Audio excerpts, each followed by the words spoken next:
Aces Up podcast episode 30 is live. Tonight, our guest is Jaime Perog. Jaime and I have interacted in the public chat of many podcasts throughout the fantasy industry over the last handful of years. I specifically recall the GOAT District more often than any other show. So shout out JD for that amazing channel and, my interactions with Jaime there. I had the pleasure of meeting Jaime last year at the Fantasy Football Expo and participated in an interview he was conducting, and still waiting for the recording. I don't know what happened. We'll have to get him on the during the interview and see what happened there. But during tonight we're gonna get to know Jaime a little bit better. We're gonna learn a little bit about his fantasy background. And then we'll discuss a little bit of dynasty because, that's what we do this time of year. We talk rookies, we talk dynasty, and I've been looking forward to getting Jaime on the show for a little bit now, and I'm glad we're making it happen tonight. So grab yourself a cold beverage. This is going to be a good one. Let's do it.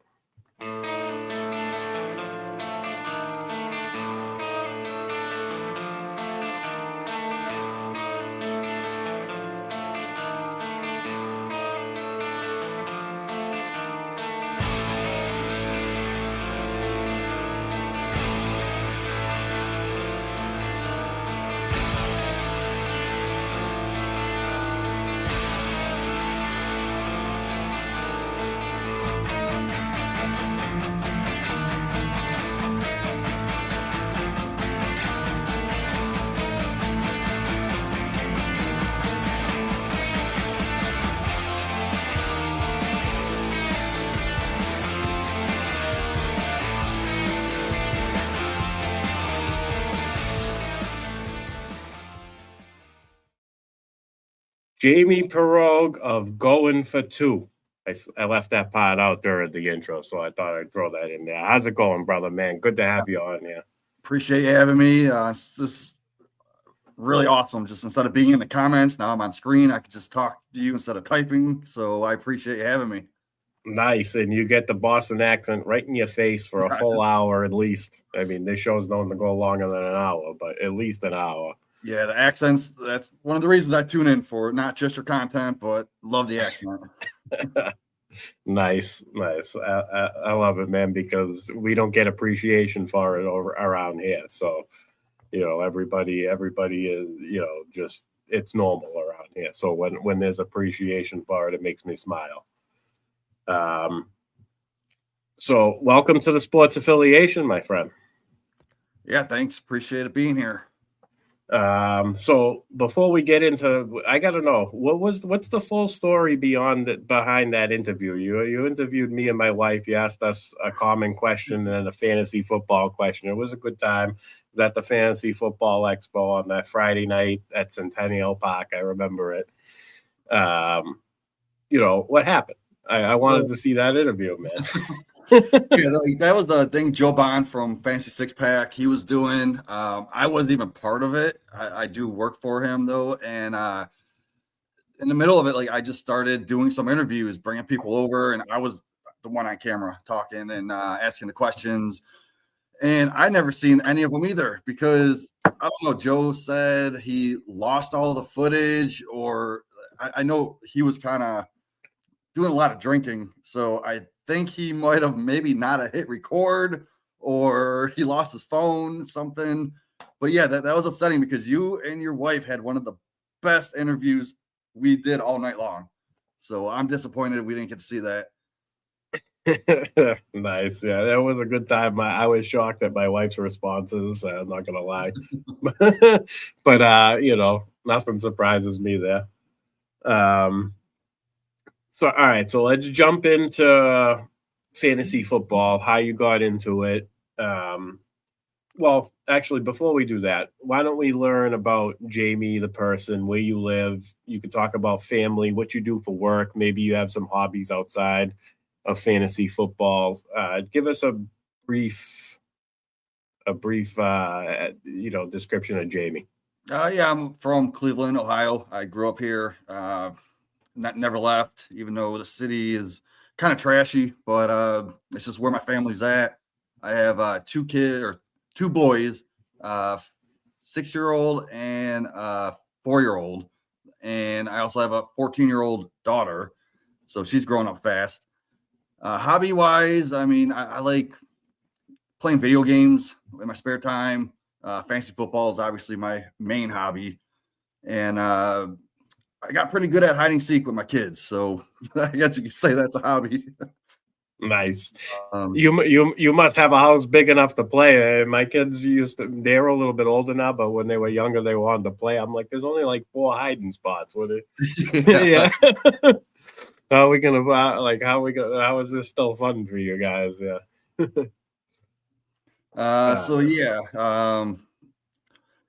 See, that's pretty much it for hobbies and family. Nice. Awesome. All right. So when did you start playing fantasy football? Tell us about your first draft, any detail you can remember, and how you got hooked. Oh, I remember like it was yesterday, honestly. So I worked at a pizza place. It's a family owned. My best friend's family owned it. His cousin worked there, and he asked me if I wanted to join the league that they do every year. And I was like, sure. Like, what is it? Like, what do I do? He explained it to me. I'm like, oh, that sounds cool. Like, I like football.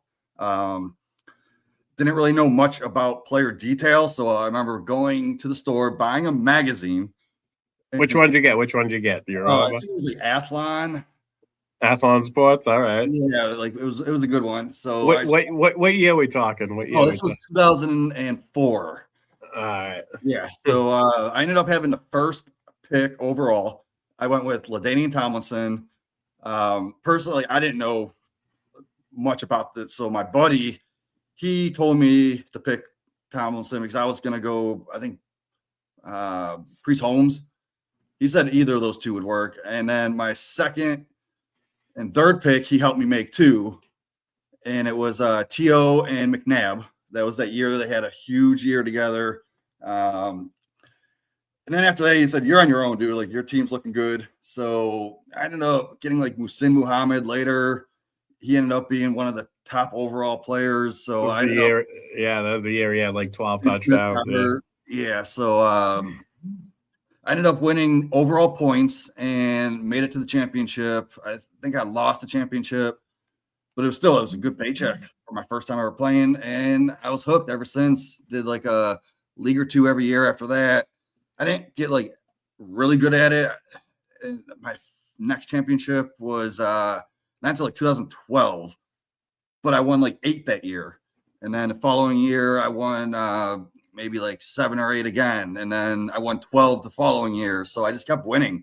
And it got to the point where I was in like 48 leagues, all managed. And I'm like, but at that time, that's when I only won about like 3 or 4 leagues. So I'm like, well, there goes my strategy of more leagues, more wins. So I cut it back a lot after that. There you go. There's FF Canuck. Oh, what's up? We're just talking about you. Yeah. Iggy, IDP. Iggy. Well, I was talking about Mason. I wasn't talking about you. I was talking about how my daughter is involved in the Colt Derby, and Mason. I know Mason's in that. They weren't in the same league this year, but maybe next year. And I'm sure you're getting in Ryan wants the parents to join this year and compete against. So I'm sure that both of us will be getting involved in that. It's definitely a great cause. The money goes to the charity for Colt's ear doctor. I forget the actual name. I should be more in tune with it, and I'm not. And I apologize for that, but there is a good cause behind it, and I believe Ryan wants to expand to like 8 or 12 leagues this year. So definitely going to put more effort into that, because when somebody expands like that from something that was only 2 leagues, the people that are in the 2 leagues have to get more involved, I think, and help it out, help it grow. So I will definitely be getting more involved with that this year. So shout out Ryan Kennedy for throwing that amazing tournament to get the kids to experience their first draft. And the ones who don't get to experience the first draft, they're all really, really, really good fantasy football players already, like Mason. And I know Pak Tamez is his daughter was in it, and I know she wins Scott Fishbowl League. So all these kids that are learning for their first time, they're learning from the right people. So if you're watching your opponent, I tell my daughter all the time, watch what your good opponents do, and learn from that. So it's kind of how I learned. When I jumped into high stakes, I faced. I didn't realize how much of a gauntlet it was, and you learn. You learn from the best players. And then you apply it to what you know, and you keep working on your game, and you take it from there, man. That's the best way you can approach this game. So, all right. So we got. So you still have 40 teams? Are you still rolling with 40 teams in 2020? No, I cut back. Like that was years ago, and I slowly started creeping up to like I'm around 30 dynasty leagues right now. I just keep, inheriting teams, doing startups. I can't quit it, man. Dynasty, and that's why we're talking dynasty tonight, because I know you're a big dynasty dude. Yeah, so like I even took over one of Randall Memphis Young's orphans this year. Awesome. One of his favorite teams, so I'm going to keep that one alive. But yeah, the dynasty is where it's at for me. I do like a few redrafts, especially the tournament leagues, but the dynasty is my jam. Nice. All right. So tell us when you decided to become part of the fantasy football industry, and give us a little bit of what it means to you to be a part of it. Yeah. So I started back in, I'd say about 2021. So not too long ago. And it all stemmed from Facebook because I got really involved in like the Facebook community. Started running some fantasy football groups, and I just always gave advice, and someone noticed, like, dude, you give good advice. Why don't you come on an episode with me? And that was my one of my co-hosts to this day, dropped the mic, Mike Hicks. And it started because going for two, I messaged the owner, Jeff, randomly, and I just asked him if I could have his intro song so I could use it as my ringer. So that's my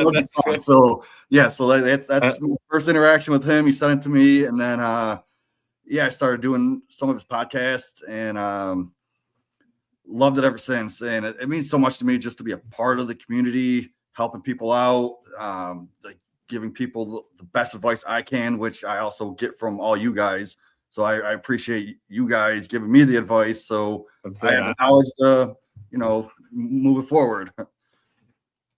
Iron sharpens iron. That's what they say, right? Yeah. Nice. Yeah, it definitely. I agree. I think that just the positive vibes of everybody supports each other. Even if you're going against each other in fantasy football, it's all business during the draft, but after the draft, it's, like family. You're talking about stuff outside of football. You're talking about your family, your kids, how much good we're doing as a community, getting together with the various charity leagues. We got Scott Fishbowl, which we'll talk about in a few minutes. All kinds of stuff. The Fantasy Football Expo. There's just so many good positive events and things to really keep us motivated in what we do. You know what I mean? Yeah, 100%. Nice. All right. So 2026 fantasy football contact going for two. What do you got planned? Can you share a little bit with us? We do a cheat sheet every Tuesday in season. We're going to start back up probably sometime in March, maybe April. We do every other week on Tuesday, and just different topics, all all the time. But then for Fantasy Six Pack, we just started 2 weeks ago, and we do a Dynasty show every Wednesday. We record it and then we put it out Wednesday night. And then in season, I always do the Sunday morning start sit show. So not only do I have to set 30 lineups in my Dynasty leagues, I have to give other people advice on what to do with their lineups. Nice. Well, if you're anything like me, you set your lineup on Saturday night. Yeah. And you don't look at it again unless there's like somebody ruled out. Like you don't look like you don't even want to go down. Every time I look at it and I'm like, maybe I should put this guy in, and it never works out. It never works out. So I set my lineup Saturday night and I forget about him. And yeah, I don't do a lot of tinkering Sunday, but yeah, I just want to make sure for injuries and all that. Yeah, of course. Yeah, nice. So yeah, no, that's something I haven't done yet as a sit show on Sunday mornings. I just started a new job in October and they got me working on Sundays. I get out in time for football, but still it's a tough swing for me. So here I am on Tuesday nights. Tuesday's the other important day. I got that day off, so we're here to roll on Tuesday. Let's see. Scott Fishbowl. Tell us about your participation in Scott Fishbowl, when, how long you've been involved, and, explain, what that means to you as well. Yeah, it's like just being a part of that charity. I've been in 3 years, so this will be my 4th year coming up. And, it's not about winning. No. It's just about like meeting new people and just the whole charity event. And then how they do that 24-hour podathon, like, man, I try to cut back on sleep just so I can be in the comments and listen to all the guests and just supporting everyone. So it just, I love doing that. Yeah. Sal does such a good job with that. That guy can talk. He gets it going, man. And every guest that comes on, looks forward to that, and they put their heart and soul into it. That's like truly a fantastic 24-hour podcast. Yeah, and then I remember, so my boss Jeff Lambert at Going for Two was on the podathon, and I made a joke in the chat, and they were like, "Oh yeah, I dare you to draft Roschon Johnson in the first round." So I'm like, "Well, if we could raise $200 right now, I'll draft Roschon Johnson in the first round," and they did. So at 107, I had to take Roschon Johnson, my first ever Scott Fishbowl. Well, at least you raised money. I I took him in the first round of a rookie draft, and it cost me. Yeah. I think I took him at the 110. The only problem is I took him over Sam Laporta. I'll own that mistake. Yeah, I had Laporta fall into my lap at 110, and I didn't pull the trigger because of all the Roschon steam, and it was such a good landing spot for him too. And it just didn't come to fruition, man. Yeah, I had high hopes. So. He started to look good, and then he got that head injury. Was it a head injury? Yeah, he had a concussion. It was out for 3 weeks, yeah. I think, and never was the same. Yeah, and he never came back the same. I remember that. I still have him on that dynasty team. Obviously you got to hold. What else are you going to do right now at this point? And other than cut him. Yeah, unfortunately I have 12 shares of him, and I think I only dropped one so far. I'm afraid because I was so invested in him. Yeah, I'll give him like maybe another 15-month window, and maybe at that point it might be time. So we'll see. All right, so Scott Fishbowl 12, 13. You started in 12, right? Yeah. Yep. I started Scott Fishbowl 13. Have you participated in live drafts? No, I have not. There is one in Cleveland, so I need to get my butt down there. I just haven't really had the opportunity yet. I've done the Boston one 3 years in a row now. Next year will be my 4th. Great time. The gala event was awesome. It was an open bar. That year we had six leagues. The year before 4. This past year, I think there might have been 4 or 5. I can't remember if they added a 5th. But great time. Andrew Cooper, Bob Gilchrist, Mike Fiala, all these guys. Kala is involved, and Doug Orth. Everybody puts their effort into making it a good event, and it's been great every single year. Meet some great people. Shout out Rick Avery, a good friend I met, got him on with the sports affiliation. He was doing the DFS Friday Night Fights podcast that turned into being a great show, and I'm glad he was doing that. Got him involved. Just you meet tons of great people, man. And you support them, they support you, and it's great when you see them succeed and when you have success. And it's because you guys, Scott Fishbowl allows us to share a vision, and then we carry it out through the industry. So it's great to see. Great event. I've had nothing but great experiences through it. So Fantasy Football Expo, we touched on that earlier. That's where you and I met the first time. You didn't even introduce yourself. I was trying to brush you off. I was drinking that night too, and I was tired, and I was already worn down from the expo. This was my first year. It was, we got there Thursday afternoon, and Friday evening I was already tired. But yeah, I was like, as soon as you said you were Jamie, I was like, dude, you should have said you were Jamie Perog right away. That would have revamped me. I would have been able to go on. Yeah. No, that was cool. So fun time. Share some fantasy football expo experiences with us and what it means to you. Anybody cool that you were looking forward to meet, and you finally met them and you had a conversation to share all that stuff?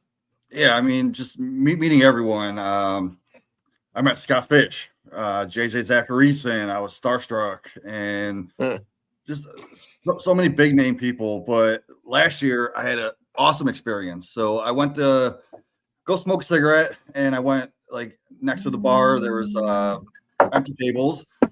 And then this guy walked up. He was smoking a cigar and didn't know who he was, just started talking to him. And after about 5 minutes, I was telling him about the football expo. He had no idea what was going on. He was like, yeah, I'm just here to watch my nephew play in the Browns game, the preseason game. And I'm like, your nephew? Like, who's your nephew? It's like, Harold Fannin Jr. I was like, whoa, seriously? My favorite tight end. I was so just going off on how good he is, and I brought up my an article that I wrote about Harold Fannin, and he read it, and he was like, "Oh my God, dude, this is so awesome! You have to show this to his mom. She's right over there." So we went and talked to his mom, and she was showing me pictures of him, some videos on her phone of him, growing up, and telling me some stories. And then I went up to the main stage. And I told him, we got some celebrities. Harold Fannin Jr.'s family's here. And he was like, bring him up. I'll introduce them. So I went and asked, and the whole family came. There was probably 15 of them. I got a video of it.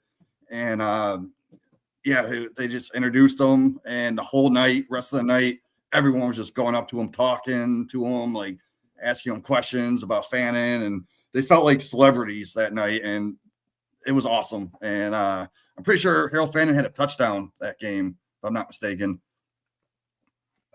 So Harold Fannin is from the area? Is he from? Yeah, he's from Canton. So that's where he grew up. His family's nice. From there. So, yeah. Yeah, that's awesome. That's a great experience, Jamie, man. That's awesome. Where else we go? Where are we at? Fantasy Football Expo. All right. So your favorite NFL team, is it the Cleveland Browns? Well, yeah. I grew up with them, so I had to stick with them. And even when they left, I started rooting for the Patriots a little bit because I was in high school at the time, and our mascot was the Patriots. So I was like, oh, okay, they suck too. So then Tom Brady came and they started winning. I'm like, okay, this is cool. Then the Browns came back. They sucked. So that's when I got into the fantasy football. And I'm more of a fan of players as opposed to just one team, but I do root for Right. Like, I'll be the first one to tell you how sucky the Browns are, man. And Right. I'll dog them all day. I don't care. Other people do it, so I might as well do it first, you know? I always say there's only one Super Bowl that the Browns are going to in this lifetime. But yeah, no. I have a friend that I play high stakes with, Mike Zander, extremely good player, really, really good drafter. He's analytical. He's big with the numbers. He sends me charts every couple of weeks. I'll get DMs with colorful charts of metrics and whatnot, and opportunity. He'll be like, if this guy got opportunity, this is a breakout kid. Like, great dude. He's a Browns fan. So and he's been a Brown fan for, I think, over 50 years. It's funny because he's from Cleveland. He moved to Rhode Island. So his sons grew up in New England, and they also root for the Browns. So that tells me that the passion is there. If you can get your kids who all their friends are rooting for the Patriots, and we had some really good teams throughout the late 90s and early 2000s when his kids were young. The passion's got to be there from Browns fans. So I do respect that. And it gets pretty crazy at the games, right? I mean, I've never been to a the Browns fans are awesome at the Browns. So I happen to like the Cleveland Indians. I'm a Red Sox fan, obviously, as well, but I always like the Cleveland Indians. It was the first team that I seen at Fenway Park. Or, my dad took me to my first Red Sox game. They played the Indians. They had a guy named Joe Carter that's really close to Joe Carlton. You know what I'm saying? So I instantly liked, and he smacked one over the Green Monster the game I was there. And I think they beat the crap out of the Red Sox, if I'm not mistaken. I think the first Red Sox game I went to, they lost to the Indians. So I took a little bit of a liking to so I get the fans, Cleveland Indians, they still haven't won a World Series, right? No, it came close back in the 90s, I think 95, 96, 97. Yeah, that's when I really liked them. And then the Red Sox signed Manny, and I was like, what? Like, how did they just let Manny leave? But, that's how Cleveland doesn't spend money on free agents. So you knew that was coming. It happened with the pitcher, too. It was Sabathia. Yeah, they let Sabathia. They were like, they grew the farm, like their farm system was the best, and their teams would be good when their farm system peaked and they had a couple of good veterans mixed in. But they never got over that hump, man. They lost to the Greg Maddux and all the pitching of the Braves. I remember during the 90s. But yeah, I think Marlins was the other team that beat them. Yeah, the Marlins. Yeah, Edgar Renteria with the base hit up the middle. I remember. Yeah, that's how much of an Indians fan I am. I can remember how they lost. So yeah, man. I feel I'm with the Cleveland. I respect the Cleveland fan. All right. So thoughts heading into 2026, Cleveland Browns. Give us some Cleveland Browns thoughts. Quinshon Judkins. Are we trusting him as an RB1 in fantasy, or would we rather have him in a heavy RB build as an RB2? Yeah, I prefer RB2. I'm not expecting much from the Browns going forward. I know we got a couple high draft picks, and I don't want them to take fantasy relevant players because they'll ruin them. So that's how much of a fantasy fan I am. Like, I'm like, don't take Cordell Tate. Like, I don't want him to get ruined by the Browns. Any quarterback for the Browns, like, why? So I think we're just always going to suck, and I'm not really interested in any of their fantasy players except Harold Fannin. I mean, obviously, guy got like 30% target shares every game, and he's a beast. He's going to be good. But yeah, remember they play from behind. They're going to be throwing a lot. I just don't trust Judkins being an RB1. Okay, I like that. That's why I asked the two-part question, because I feel the same way. I think I'm only in on Judkins if I'm doing a running back heavy build. So, all right. So we got through. That's it, man. That was your fantasy background interview. We got the Cleveland Browns out of the way, where you learned how you got into the fantasy football industry. Why don't we jump into some dynasty talk? We'll start out pretty simple. When it comes to a dynasty startup, what kind of strategy are you going for? Are you definitely win now? Are you trying to mix it up a little bit, or are you going like a productive struggle route? Like, what?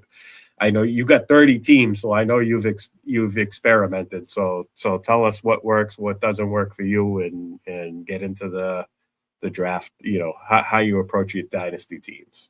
Yeah, I usually build around like the young quarterbacks, the wide receivers, try to grab some later round tight ends that have upside, and I don't worry about running backs right away. I usually wait on running backs until I know I'm going to be competing, but it also depends on how the board falls, you know.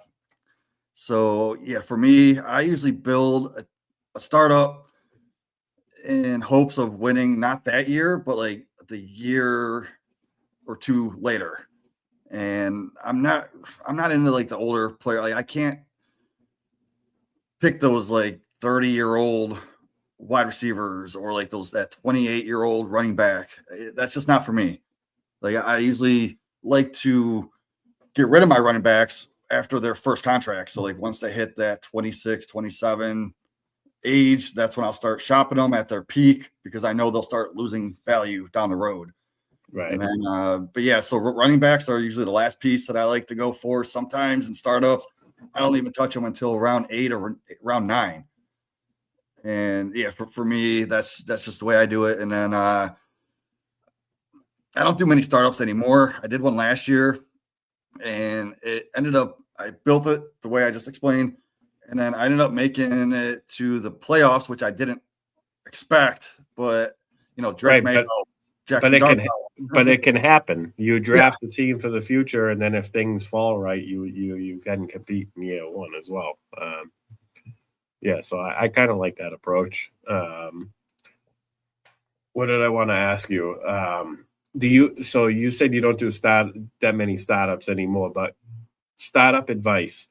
Do you pay attention to any gaps in ADP from year to year, like from player to player specific, like Brian Thomas? I'm sure he was a first or a second round pick in startup drafts last year. Like this year, if he falls, is this like somebody that you're targeting in new startups because he's fallen, or do you pay attention to that? Like, can you oh yeah, elaborate on that at all? yeah. I'm a value drafter, and anytime I see a value, especially Brian Thomas Jr., like right now, it's ridiculous. So I was gonna talk about him later a little bit, but You can, but yeah, you can just. But that was just the what came up on the top of my mind of who being a value this year. Last year, it was Jalen Waddle. Like he probably fell in startup drafts last year. Just throw it out examples. But yeah, go ahead. and even like Marvin Harrison Jr. Like Yeah, we all thought he was the top 5 talent in the league, and it just didn't fall right for him. He had quarterback issues. He just wasn't showing it. So I've seen him like outside the top 20, 30 receivers. That's someone I'm willing to buy, because we know, he's got that pedigree where he can jump back up there. right, right. So basically, any guys you're willing to buy low on are the guys you're targeting in drafts, obviously, because their draft ADP, their startup ADP has dipped a little bit. So Yeah. Yep. nice. Yeah, I just wanted to let the people know how important that is. I mean, like even Be Justin paying. Jefferson right Yeah, now, sometimes I see him in rankings closer to wide receiver 10 than he is. talent that drops in ADP is Yeah. something you want to pay attention to in future startups. Yeah. 100%. Nice. All right. So, all right. So I haven't deep dove into rookies. I've seen, like I said, I'm still only paying attention. I haven't listened to my rookie big board podcasts yet. I will get to that. I need a little bit of a mental break on fully being invested. I went from January to the end till Christmas, really, without taking any mental breaks on the content and the deep dive. And so, once the season ended this year, I took a little break, so I'm a little behind on my rookies. But um, give me two rookies in the upcoming NFL draft that you're in on for talent and fantasy football, purposes, and give it, let us know why. Yeah, one guy I'm completely excited about is Omar Cooper Jr. Like, I just think he could play in that multi-role, but he does excel in the slot. I believe he had like a 83 or 84% slot rate, but he has the ability to also play on the outside when needed. He's great at all three levels of the field. Let's see, last year I believe he had 70 receptions, almost 1,000 yards. He was a little shy, but he had 13 touchdowns. So I think Cooper Jr., he's built for today's NFL, and he has that yak ability, and like he's strong through contact. And if you watch him, he like breaks tackles, he fights for those extra yards. He turns like a 5-yard catch into a 12-yard gain. So he's got those elite hands, real upside in my opinion. The concern, it's that small sample size. Like, he only had one great year in college, but last year he did have that 21% target share, and he actually delivered on it. So like, I can see him going as like a day 2 guy early. Maybe he sneaks into the end of the first round, but he could literally be one of those immediate slot role type receivers with like a wide receiver 2 ceiling right from the start. He's got to find the right team, hopefully. But yeah, I'll definitely be targeting him. Rookie drafts, late first. I was going to say, what's his about his ADP? Late first, so he's a good late first. I've seen him early second a lot, and I'll grab him all day right there. And I just think he's that type that just get him the ball in space, let him cook, and let him rack up fantasy points for our teams. So yeah, that's the first guy I'm completely excited about. Mike Johnson, or not? I was thinking Emmett Johnson, but Mike Washington Jr. This guy, dude. Like, do you know anything about Mike Washington Jr.? No, I don't. I unfortunately don't watch college. So. Yeah, like this guy, he's physical. He's like that one cut type of runner, and just like that downhill type dude, just gets in your face, runs right through you. Think where did he play? Where's he out of? I'm bad with college teams, so that's okay. Mike Washington, so running back, right? Yeah. Okay. But yeah, like, so I kind of picture a little bit of like DeMarco Murray with the size mixed with a little Clinton Portis with the versatility, and then like that David Montgomery physical run type style. So big and agile, basically. Yeah, like he's explosive too. Like, once he hits it, I believe he hit over 21 miles per hour at the Senior Bowl. After contact last year, I think he had 644 yards just after contact in 2025. So, I mean, very violent runner, and he'll also protect the quarterback, which we know coaches love that, and that will get him on the field. So I'm not a big fan of his receiving game. It's kind of inconsistent, but he's not really winning foot races either. So I don't see him like going outside a lot. Like, he needs to get in between the tackles and just, burst right through that. He needs to land on a good offense that gets a lot of goal line red zone opportunities, right?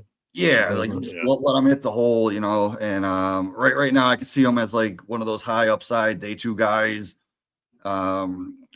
Maybe like a rotational piece early on, but I could see him being like a 3-down back starter going into the future. So like, let's say, what's a good team? Seattle with Walker leaving, right? let's say he lands in Seattle, like he splits with Charbonnet, and then Charbonnet's gone in 2000 after 2026. So Mike Washington could be in that offense as an every down back workhorse, like after his rookie season. So I do like him. I'll probably be getting a lot of them. I've seen him falling in mocks to sometimes the third round, but I'm willing to take him late second if I can. Nice. Let me note that late second. That's early third if he falls, right? Yeah. Yep. Oh, awesome. All right. So that's, you gave us two good, this is what I like. You gave us two good rookies that weren't obvious. Like you didn't say, oh, Jeremiah Love. So give me a rundown on Jeremiah Love. I want to compare him to some, like compared to Ashton Genty. Is he as big of a prospect coming out? Yeah, like I hear that he's similar to that Genty prospect, the Bijan prospect. So right now, I mean, even without a team, I have him around top 5, top 6. I can't put him over like A-Chain and the Gibbs, Genty, Bijan, but he does have the ability just to continually be in that top 5 overall running back for Dynasty. So I like him. I mean, he's young too. I think he's only 20. I don't even think he's 21 yet. Bigger guy. I think he's 215, 6 foot. So, I mean, he's got the build to be every down workhorse. So I like him. He's the clear cut 101 this year. Oh, it's gotta be. Yeah. Right. There's no quarterback. There's no quarterbacks involved this year for the one, to contend for the 101. I'm assuming. I mean, Mendoza, if you're quarterback needy, I could guess you can probably go him, but I wouldn't recommend it. Right. Okay. Yeah, that's that. I'm kind of getting mixed reviews on him as well. Okay, cool. So now that we get that cleared up, give me one rookie you feel that's being currently overvalued. Ooh, somebody that we're worried about using first round draft capital on. So I've been seeing Stowers, the tight end, go in the late first. I just think that's a little too high. Like I like him as a player, but I see him going in that first round and end of the first, and that just seems a little too early for me. Like I'd say Sadiq maybe in the top 10 overall tight ends. Stowers is probably in that 15 area for me overall, and I see him going back to back. So I'm gonna skip that. I'll go after those later guys like Jolie and Trigg that I really like that I can probably get in like the third and the second. So yeah, I'll be skipping Stowers that early. Nice, yeah. First round tight ends, a tough man. I got burnt. I don't want to say I got burnt because he's still unfurling as a player, but I took Dalton Kincaid in the middle of the first round, and he hasn't returned middle of the first round value, but I'm still optimistic that, he can evolve into that eventually. We do know that it takes some time for tight ends to be fantasy relevant in the NFL. So not everybody hits right away like a Harold Fannin or Rob Gronkowski, like Brock Bowers. These guys are outliers. So not only do you need the talent to be fantasy relevant as a tight end, you need the right situation. You got to be able to command at least third on your team in target share, but preferably second. If you can manage second on your team in target share, then you're a startable fantasy tight end. So, Yeah, and sometimes that takes time. Sometimes you got to be in the right situation. You could be like a Colston Loveland. You could be, or even Arande Gadsden. You can show signs of flashes, but you're in part of an offense that has a ton of mouths to feed. So, you're going to come with some inconsistency. So I like that call, and I don't even know much about the rookie tight end himself, but just my experience. I've only been I'm going to be going into my 4th year in Dynasty, and so far I've learned that you got to be careful with rookie tight ends. Yeah, I usually go later, like the third round, 4th round. Like I have 18 shares of Gaston out of my 30 teams, just because I was getting them such a great value, and I just stashed them on my taxi squad. And there's a few that I actually brought them up and was starting them every week. Yeah, I have them on 2 out of my 3 dynasty. I only have 3 dynasty teams. I think I should get more involved though, because as I'm newer. I literally played fantasy football for 20 plus years before I played a dynasty league. So now that I'm 4 years in and I'm learning some of the nuances of the game, I'm getting better, I suppose. Just by experiencing having a couple of teams and making mistakes. So, all right. So first round of rookie drafts this year, is there a point where a pick becomes a sell? Like the top tier is like when does the top tier end and there's a drop in talent level? So is it like the 10? It's usually like the 105, 104. Some years it goes deeper. What are your thoughts this year? Yeah, this year I'd say 105. You got Love. If it's a super flex, then you got Mendoza, and then the 3 wide receivers. You got Tate, Lemon, Tyson. After that, it could be a toss-up. Like anything can go. Probably going to highly depend on landing spot. For especially like Concepcion or Boston, they could be the next picks. Then you got the running backs: Coleman, Emmett Johnson, Price, Sadiq. It could go in any order. So I think after 105, I'd be looking to sell for like an actual proven vet type player. I like that. That's good advice. I have the 105 in one draft. Does it matter who that 5th guy is? Like when it's my turn on the clock, and that 5th guy is there a preference of somebody that you don't like out of those 5? I mean, I know like Tyson, you got that injury concern, but if he can stay healthy, I think he's probably one of the better out of the 3 from Tate, Lemon, Tyson. But it's just that concern for the injuries that's why I'm pushing him behind Lemon and Tate. But I'd be happy with any of them, honestly. Right. So I should execute that pick, is what you're saying. Yeah, I'd keep it.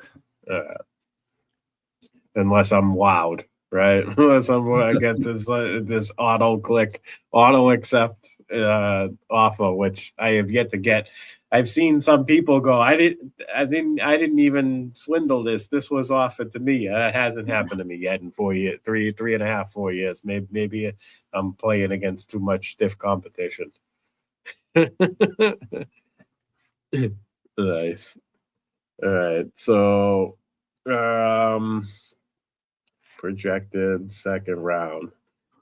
All right. So you touched on Omar Cooper Jr. already as a second. That was basically a second round target. Is there anybody else in the second round that you like that we should be paying attention to? Yeah. Anticipated second round in the rookie drafts. If Omar Cooper is not available, I usually hit the button on Elijah Surratt. Like I think he could go in that early second round pick, and what position is he? He's a wide receiver, so he pretty much he's that typical outside X type receiver. Okay, he's a big red zone weapon. He'll win in those contested catches in the end zone. He had 44 touchdowns in college, just 15 last year, and he also missed 2 games. So that's pretty strong. He's got strong hands, good body control, and just like boxes out those defenders. So he's not that explosive, but if you want like a reliable chain moving type touchdown scorer, like he's going to be your guy. Okay. So, all right, I like that. Landing spot will obviously matter for that guy. Opportunity is always key. Let's see. All right, give us 3 players, 3 veteran players. We're going to move off of the rookies now. That you want to discuss as far as dynasty value goes going into 2026. These could be guys that you want to buy low on, guys that you want to sell high on, and any type of point of view works for me here. Yeah, we mentioned one earlier, Brian Thomas Jr. Like he had a down year, his value plummeted, and I think he's going to be a good buy low right now in fantasy. He wasn't fully healthy last year, both physically and mentally. I don't know if you knew his one of his friends from college committed suicide. Right. So yeah, I did know that. Yeah, it has to affect your game a lot, and like he was still used. Like he still, I believe he was top 7 or top 8 in ADOT and deep ball targets out of all receivers. And if he just catches a few more of those, I think we'd have a completely different conversation right now about him. So I do expect him to have a bounce back season this year, especially with the news that Hunter is going to be playing more on the defensive side of the ball. So yeah, I like him. I'm buying low on him, and especially at his price right now, it's ridiculous. Yeah, I agree. I'm 100% on board with that. I mean, how can you not buy a bounce back? They went out and they got Jacoby Myers in a trade at the deadline. That tells me that they want Travis Hunter on defense. Like that's evidence to me. In Parker Washington's, evolving as a wide receiver. We know he's going to have a role. What about ETN? Do you expect ETN to be franchised or still be there? I think they'll let him go. I don't know. I'm a big fan of Tootin. So I like Tootin too. Him last year, so I could see him being let go, and maybe they go out and get another vet. Who knows? I think if they let ETN go, I'm in on Brian Thomas even more. Oh, you have to be. Yeah. That's why I mentioned that, because it really is another factor to consider when it comes to weighing Brian Thomas Jr. and whether or not we should be in on him in year 3. And one of my big things as a fantasy guy, and it's been true ever since I've been playing fantasy football, is year 3 guys, year 3 wide receivers that have high draft capital usually take another step forward. Devontae Adams burst out, DJ Moore burst out in year 3. Nico Collins, there's like countless examples, another one I'm hoping for this year. I'll bring him up now since we're talking dynasty, and it's somebody that I'm buying low on, and especially in redraft, he's going after the 15th round in redraft, and that's Keon Coleman from Buffalo. I kind of, unless they add somebody significant, I will be in on Keon Coleman this year, just based on draft cost and value and people overlooking him, I think. Yeah, I was a big Keon Coleman hater coming into the league, and I mean, I get his weaknesses, but he's part of a great offense, and we know that he can catch touchdown passes. Oh yeah.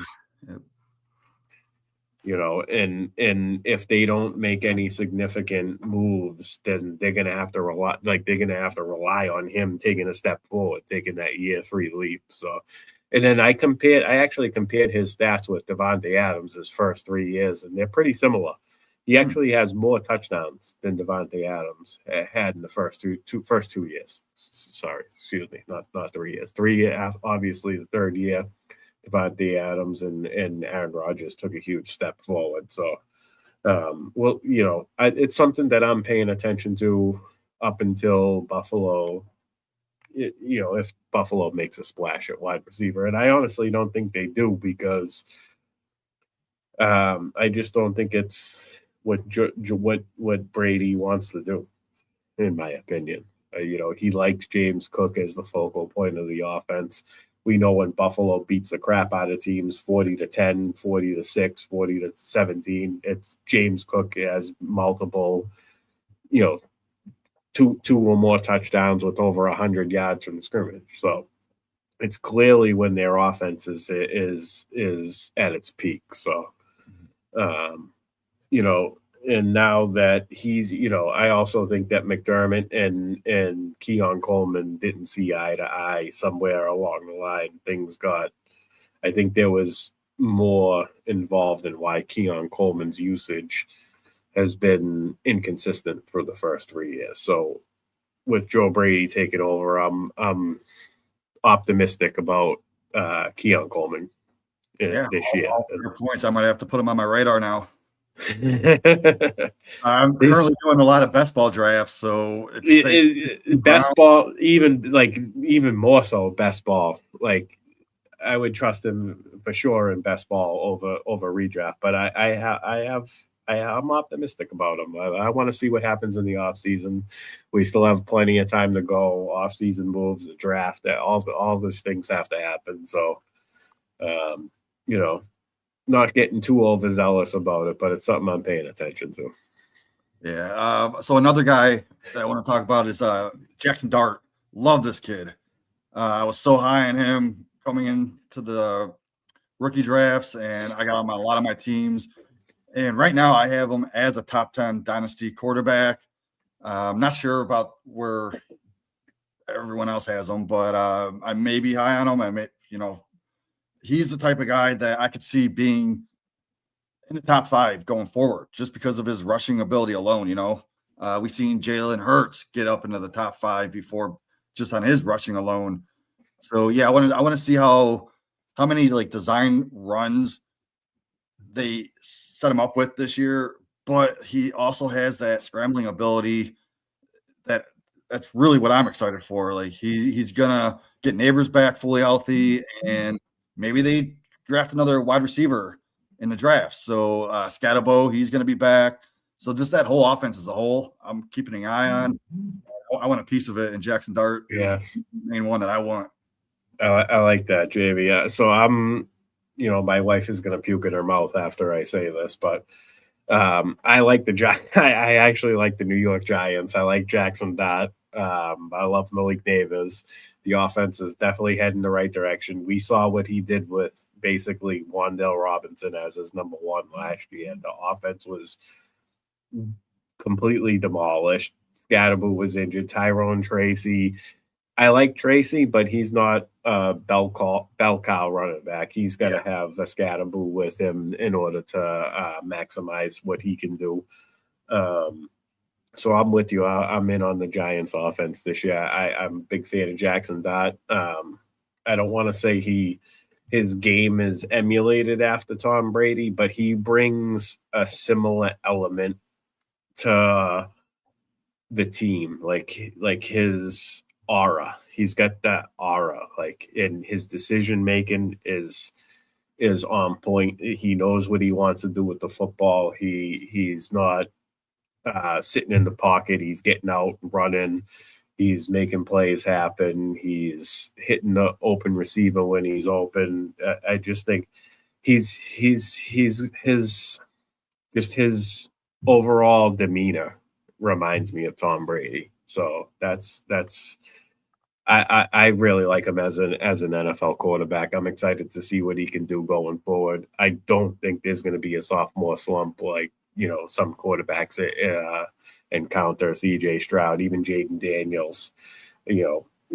Injuries aside, but injuries happen because you made a bad decision and you took physical contact that maybe you could have avoided. So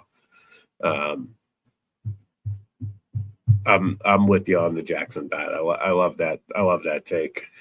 So you mentioned 3, so one more. How about, I'm excited about Tucker Kraft, because last year when he got injured, I think it was week 9 when he had that surgery. So like in Dynasty, I pay attention to the injuries a lot, and I like to buy the dip on them. So if I can get a player at like 40, 50% discount on an injury, and then just hold them for I think it's 9 to 10 week or 9 to 10 month recovery time. I love that. So right now, like, yeah, he is coming back from injury.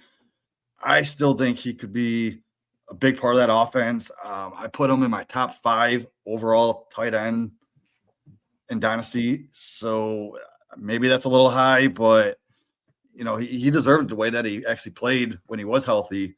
So, I mean, if you can get him, if someone sitting on Tucker Kraft, maybe we got him super late in rookie drafts. I remember sometimes even off the waivers after the draft because people were so going after Musgrave and ignoring Kraft.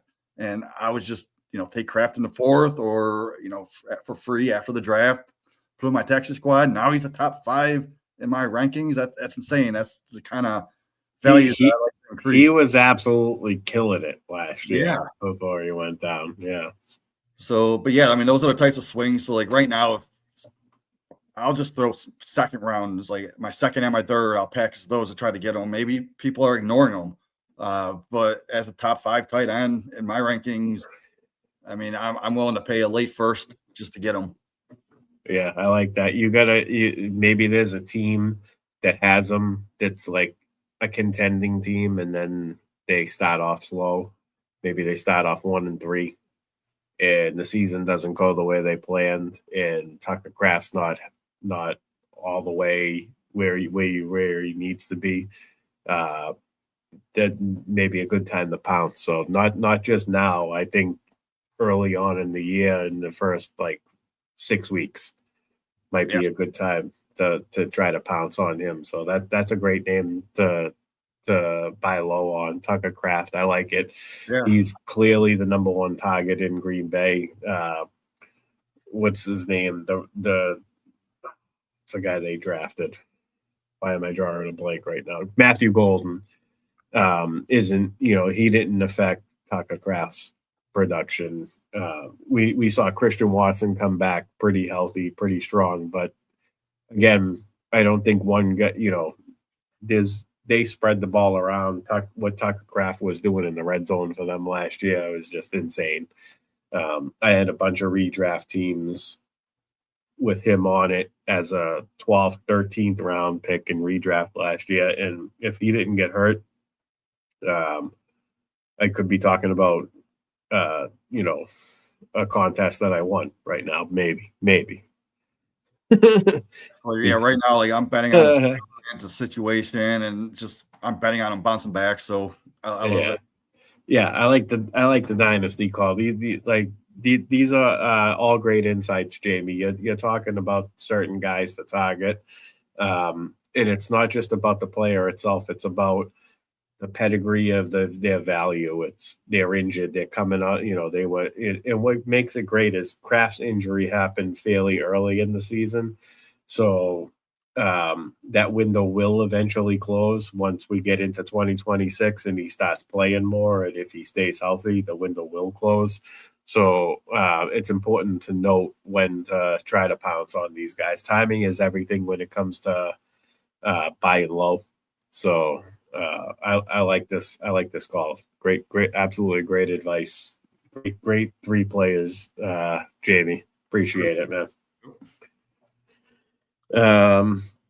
So let's jump into the coaching and the coordinator changes. We don't have to go through all of them. I just give us a couple that you like and maybe one that you don't like. Like coaching, that's like my weak point. I need to get more into it. Right. So right now, I don't have many good examples to actually go off. Mike McDaniel and the Chargers. Obviously, this is going to be good for Hampton. Yeah. Gaston. Yep, another good one. But yeah, Chargers, I'm all in on. Like Hampton, I got, like, if I look at my rankings, I think he's a top 5 running back. I look at my tight end rankings. Gaston's in like that 7 area. My quarterback rankings, Herbert is in that 7-8 area. So yeah, I'm all in on the Chargers here. My first instinct, and a lot of people are gonna are worried about Kamani Vidal because of what he flashed last year when he got an opportunity. But my first instinct going into 2026 is Omarion Hampton is that second round running back that's going to break fantasy this year.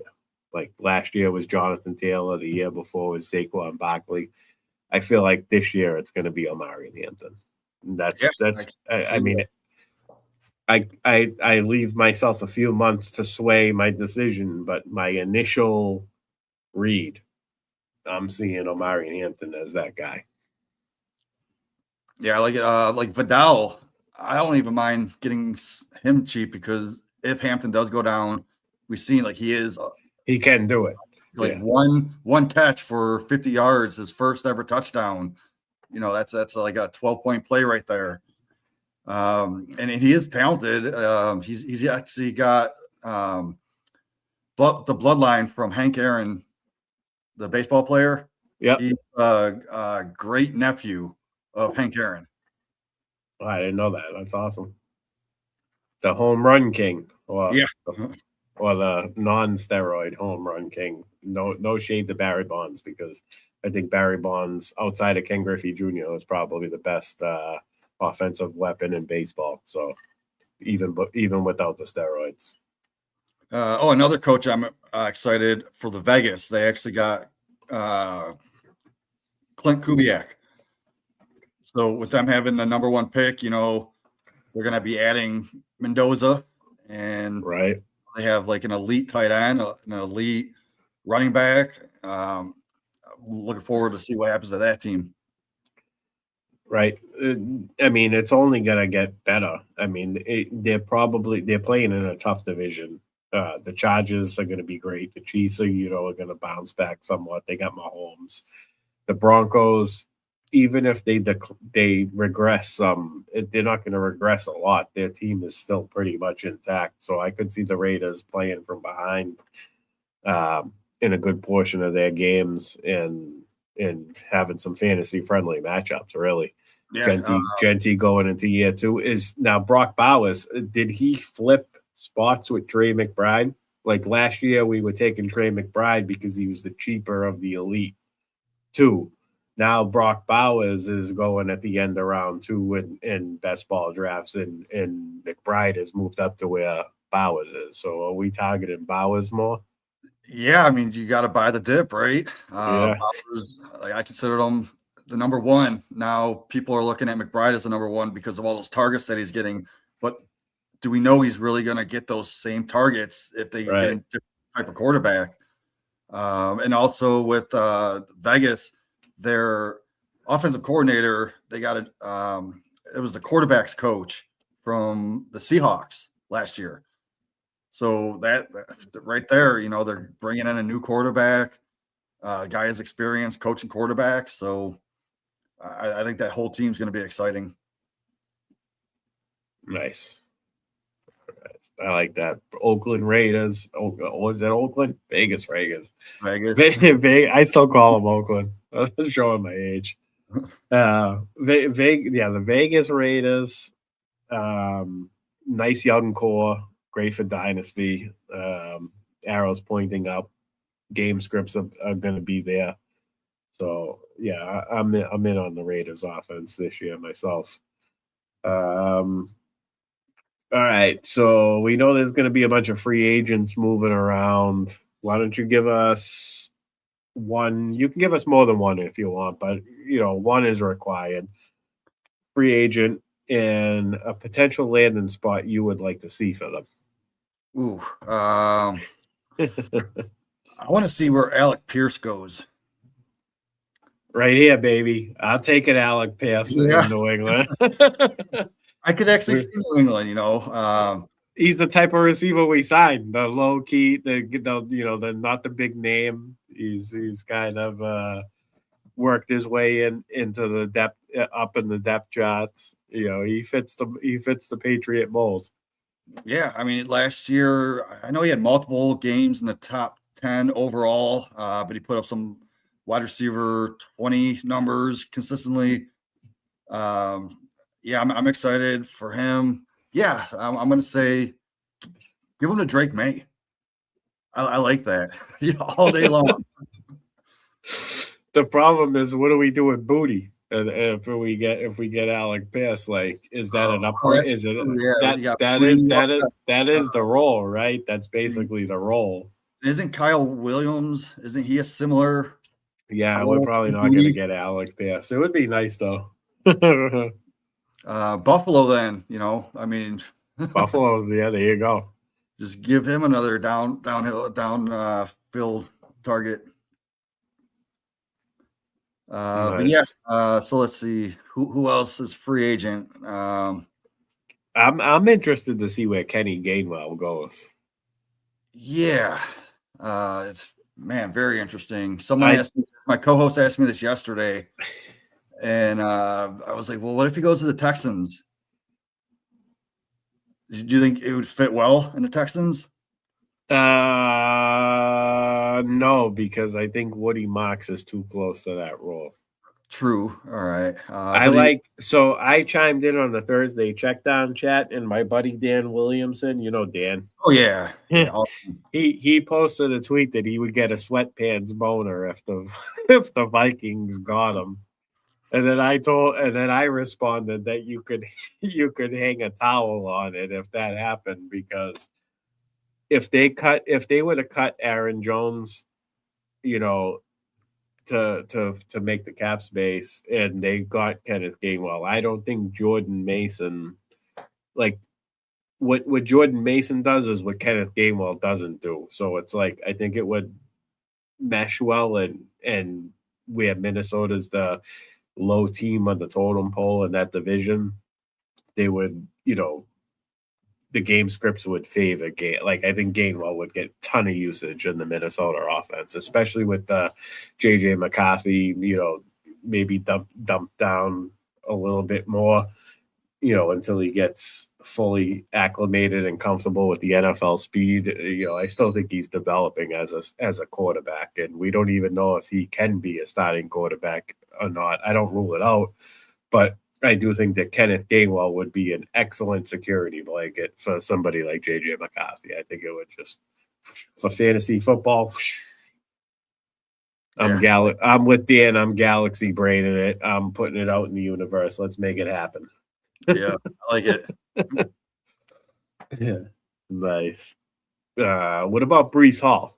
What do you think is going to happen to Breece Hall? I think he's stuck in purgatory. They're probably going to franchise tag him, right? Yeah, they have to. They can't let him walk. Yeah, so that's disappointing. I was looking forward to him actually being able to use his talent in a good team. They could always trade him during the season. Like, you could always hope for that. Yeah, and then any running back that goes to the Chiefs, I'm going to be excited about. Just gotta wait to see which ones they get. Right.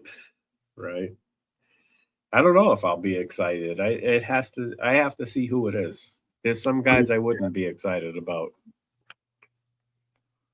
What do we got? One player I forgot to bring up during the 3 players. I only brought up one guy, so I'm going to bring up another guy that I want to discuss. DJ Moore, Chicago Bears, wide receiver. He's losing value I know he's losing value in redraft. He's the 3rd wide receiver off the board from the Bears in best ball drafts, in early best ball drafts. It's going Luther Burden and Roma Dunze in like round 4, 5, 6. And then there's a gap. There's like a 2 or 3 round gap before DJ Moore goes. In my opinion, talent-wise, NFL wide receiver, I consider DJ Moore a top 10. Not fantasy football. We're talking NFL wide receiver. So with that being said, we know Ben Johnson drafted Luther Bird, and we know he drafted Colston Loveland. We know Colston Loveland is going to be a key piece in that offense. I guess it all boils down to Roma Dunze having a bounce back year, finally putting together a full consistent year. Do we see Roma Dunze taking that step and maybe the Bears moving on from DJ Moore? Do you think DJ Moore has any contingency dynasty value based on maybe ending up in a better offense at some point in the near future? It depends on what offense. Like what if he goes to the Bills? I know we keep bringing that up. I would love that spot. What about the Giants? What if he went to join Malik Nabers and the Yeah, Giants and Jackson? Or even San Francisco 49ers that I pair him up with Purdy. I like that. But for Dynasty, I mean, he's getting up there in age. He's almost 30. I think he's going to be 29 this season. Right. So if you're in a win now type build, then yeah, I would try to go after DJ Moore pretty cheap now because he's being overlooked. Because I do think he is being overlooked. Yeah. Odunze, he's going to take a step forward. Burden's going to take a step forward. Loveland, those are all young people. So get DJ Moore out of there. Let him score touchdowns again. Right. If he gets a chance to get those 85 to 95 receptions, he's money. Like he will pay off at any trade, almost any trade you make for him right now. A buddy of mine, Joey Brown, he got a trade offer. He is a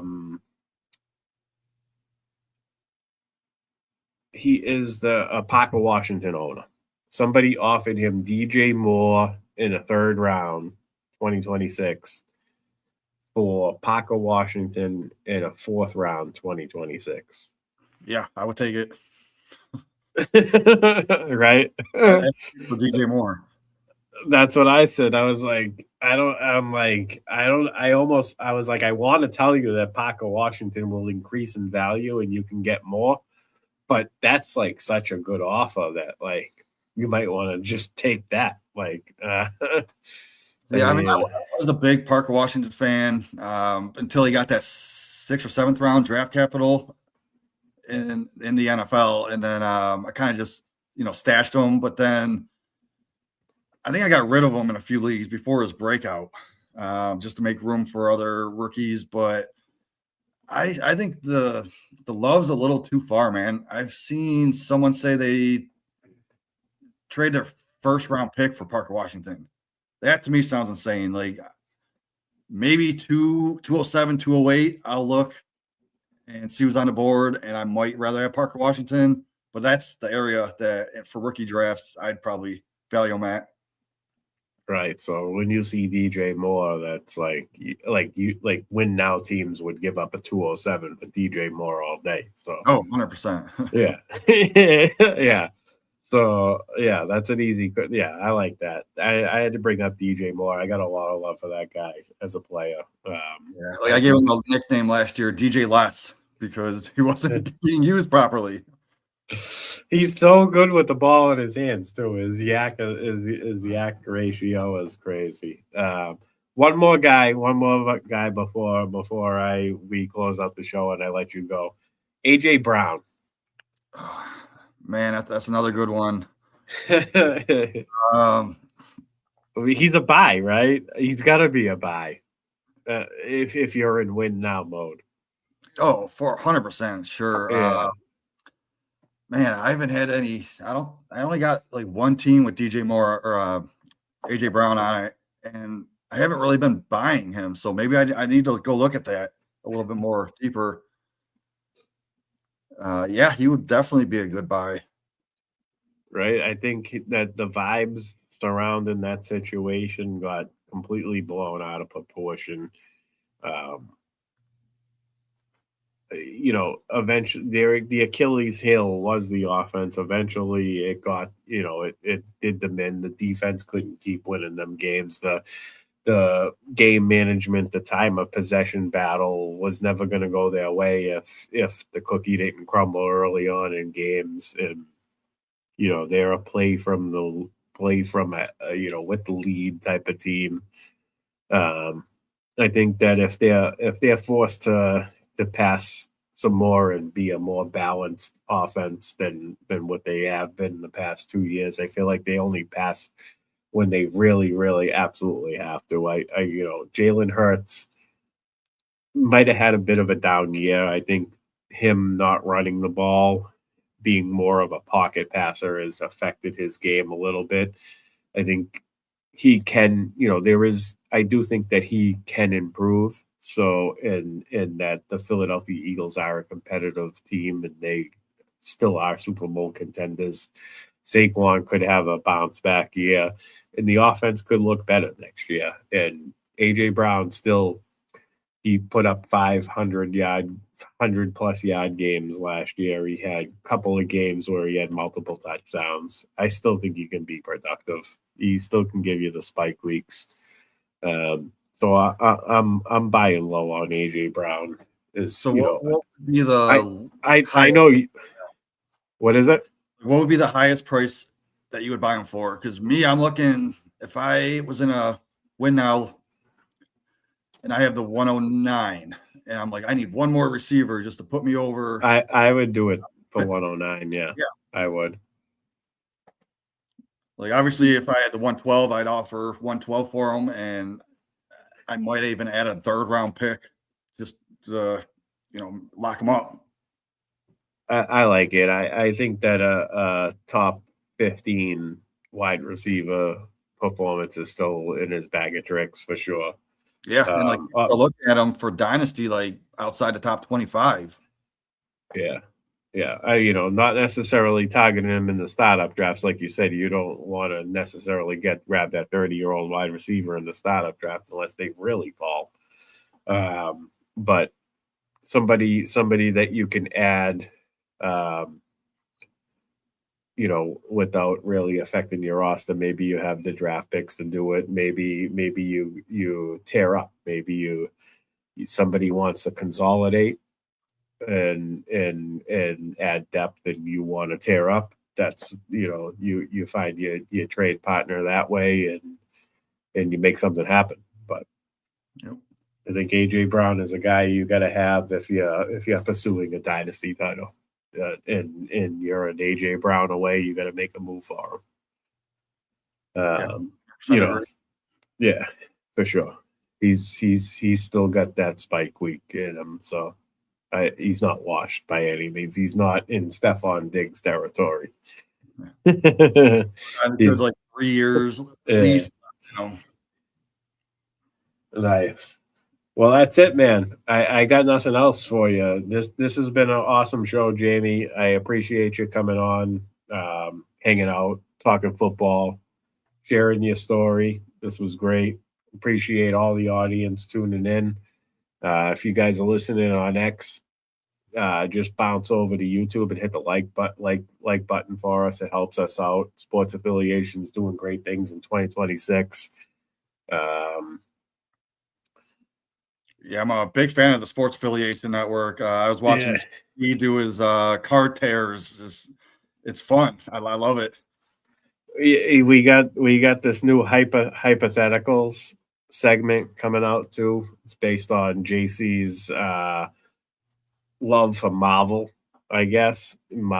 Old Marvel show. He's created some awesome graphics for potential free agent landing spots, players. We're supposed to claim a couple of players here and there, give our thoughts on where we want them to land, realistically, not just galaxy brain and stuff, like based on potential, like actual NFL rumors. Mason Ryan did the first video. It was posted today. He did it on Max Crosby. You should go check that out. They're basically 2 to 4 minute quick short videos with our fantasy thoughts on where some of these guys could land. great concept by JC. Great creative idea. You know, the NFL commissioner is the villain. The players are the superheroes. You guys got to tune in to every single one we put out, because then you'll get the concept of it's what I'm trying to explain. But what I gathered, it's like a what if thing that yeah, like what if this happens, and yeah, it's but it's based on, like, we're not just throwing a random video out there based on, like, we have to see the rumor and then we bounce off of the rumor, kind of. that's gonna be fun. Yeah, it's a great concept. I'm looking forward. I have to do a little bit more research and watch the video that JC put up to get the full perspective before I pick a player and do my video. But this guy's already on the Sports Affiliation doing their videos. I know Greg Kellogg did one too. That hasn't been posted yet, but that will be posted. It's going to be a nice little segment for short videos for sure. So you guys want to check that out. It's called Hypotheticals. Next week on Aces Up, I will have Pete Nova from Player Profiler. Yes. Yeah, Supernova Pete, Fantasy Face Off, one of my best friends in the industry. Believe it or not, as big as he is, I taught him some stuff. and I've learned a shitload from him as well. I'm so happy to see a guy his age really grasping everything and taking full advantage of his opportunity. So shout out to Pete for that. Love you, man. Next, we got him, and we got Jerry Sinclair. Oh, I love Jerry, man. Yeah. So what's unique about this show is both of these guys had their co-hosts suddenly pass away. Shout out to both of them, Anthony Servino and Randall Memphis Young. Such a great listen. The Dynasty Warzone, one of my favorite listens out of all of them. And Jamie, I know you and I have chimed in the public chats. I never missed Warzone. Never. Every week I was there. The whole production. It wasn't just the fantasy content. It was the production. It was the way Randy introduced the show. It was his body language, his tone of voice, his chemistry with you. Dude, that was just such a good, like, a feel good listen. Like, he loved all his viewers. Like, he always shouted me out every episode in the chat. Answered questions I had. I learned a lot from Randy. He was so awesome. He was a really, really, really, really good Dynasty player. I love the way he analyzed team situations. He was realistic. This is a guy that went to the rookie combine. He studied the rookies in depth. He mentored Jerry. Same thing with Anthony and Pete. So I'm really looking forward to get these two on the show with me, and we're going to talk Dynasty as well. What else do you talk about in January? February? I'm excited to meet Jerry on camera. I'm excited to get him back on the podcast, get him going, get him talking football, get his mind rolling in the right direction, get him excited for 2026. It's going to be such a great show. Next week, tune in. Believe 8:00 Eastern time. That will be completely determined in the next few days, but I'm pretty sure it's going to be similar, at the same time as always. So definitely looking forward to that. Jamie, tell the peeps where they can find you, man. I'm on Twitter, or X now, at Jaime Perog, and I do content for Going for Two Network, Fantasy Six Pack, and IDP Center. You can just look up their YouTubes and watch all my shows. And you can find them in pretty much every public chat there is. If you listen to Big Draft Energy, he's going to be in there. If you Love if you listen to the Goat District, he's going to be in there. If you listen to the Sports Affiliation, he's in there. Jamie's a true contributor to the fantasy space. Yeah, we love you for that, man. Appreciate all you guys. You guys made me who I am today. Yeah, I agree. It's funny because I didn't know anything about social media. I mean, I knew about it, but I didn't get involved. I'm an old-fashioned guy. And then when I got involved in high stakes, some of the guys were on here creating content. And I, followed them just to listen. And that's kind of how I got exposed to all of this. And there's so many good people, man. And there's so many good fantasy football players that give great advice. And it's great. So appreciate everybody. Appreciate you, Jamie. I think we're gonna get out of here. I've kept you long enough. Hour and a half is good. This has been a great show, Jamie. Appreciate you coming on. If you're not subscribed to the Sports Affiliation, do that, and we'll check you all next week. Jamie, appreciate it, man. Been a pleasure. Thanks for having me. Peace out, everybody.